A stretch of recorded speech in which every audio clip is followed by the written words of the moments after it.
Why does nobody care about WarioWare Move It anymore? It's disheartening to see. This game came out like 2-3 weeks ago, and yet the discourse is pretty much completely gone. Obviously, the simple answer here is that the staying power is pretty much non-existent. It's a short game that's a fun distraction, but it also came out between Mario Wonder, which was huge, and Mario RPG, something that people have been waiting for forever. And that's just Nintendo-wise. So if we're taking everything into account, it was not the best time for a Wario game to come out. However, today's video is actually discussing how it's actually a pretty dang good game, and I guess let's just review the baddie. So I picked up WarioWare with a little bit of experience with the franchise. I've heard of many of the games, but I didn't really dive into them until the last entry on the Switch, WarioWare Get It Together, which from my understanding is actually very different than most WarioWare games usually are. In Get It Together, it doesn't really use any Switch-specific aspects, and instead basically all the characters has different movesets,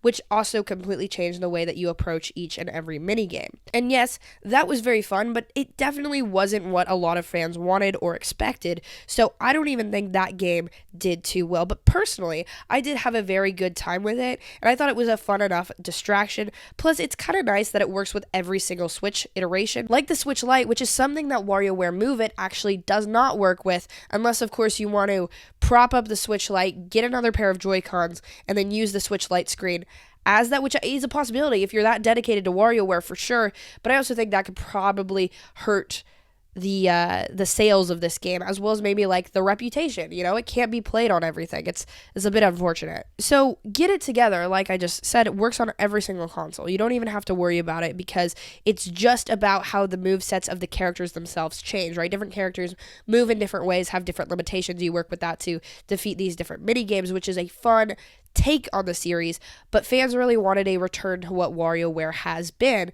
and with WarioWare Move It, we're back to that. So basically, it really uses every aspect of the Switch Joy-Cons. You know, we've got the rumble in there. We even have like a game where you have it connected to your wrist here, and you have to drop the Joy-Con and then catch it again like that, which is crazy because it's such a like a simple thing, but no games have used it. So that was also really interesting, and I had a very good time with that because of how creative that aspect of it was as well. And then like I think that's really what makes this game so good, because Nintendo essentially just remembered all the random shit they packed in the Joy-Cons, and they were like, well, the only game that really used it was 1-2 Switch, which was horrible and nobody really liked, so they reinvented it and essentially created a WarioWare, I think, to replace that game. Which is really funny because honestly, when discussing 1-2 Switch with AJ from Redirect on my podcast that is up and coming, I'm starting it, I don't really know how it's gonna go. I have a lot of footage that I need to like edit, but I just don't have the time. But anyways, I have one episode of this podcast out, right? And we talk about 1-2 Switch there, and AJ always said that 1-2 Switch would have done so much better if they just called it WarioWare, like 1-2 Switch or something. And I guess this game sort of proves his point, because it does has a fairly good reputation. It's just not talked about anymore, unfortunately. Now, if we're getting into the meat and potatoes of this, the story mode is like 4 hours long if you're taking your time, which is also completely okay, because most of the fun in WarioWare comes from replaying it.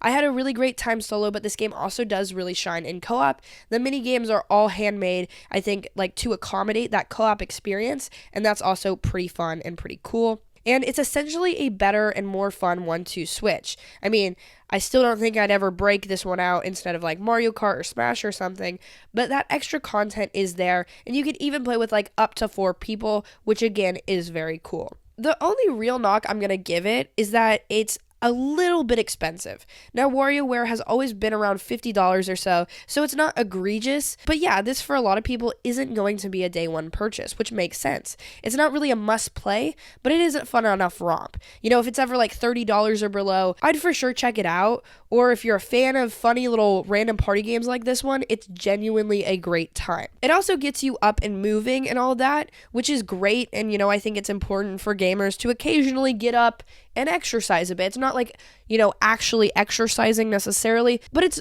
it's better than nothing, right? So I like that aspect of it as well, and I think that's also part of me growing up with the Wii, that I just like motion controlled games like that. But, you know, that's gonna be how it is.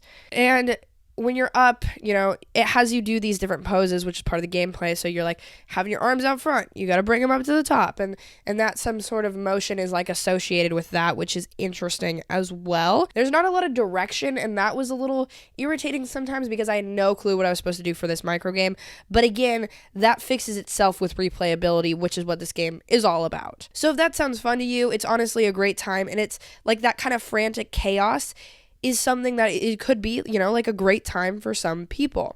For me, I did think it was decent. I think I like it more than Get It Together because it was cool to see how many Joy-Con features they were using and, all that kind of fun jazz. So overall, a solid like 6.5 out of 10. It's definitely a good game, but it's not really a game changer. It's cute fun if you're looking for something different, like a different style of game other than these huge blockbuster open world stuff that we're seeing all of this year.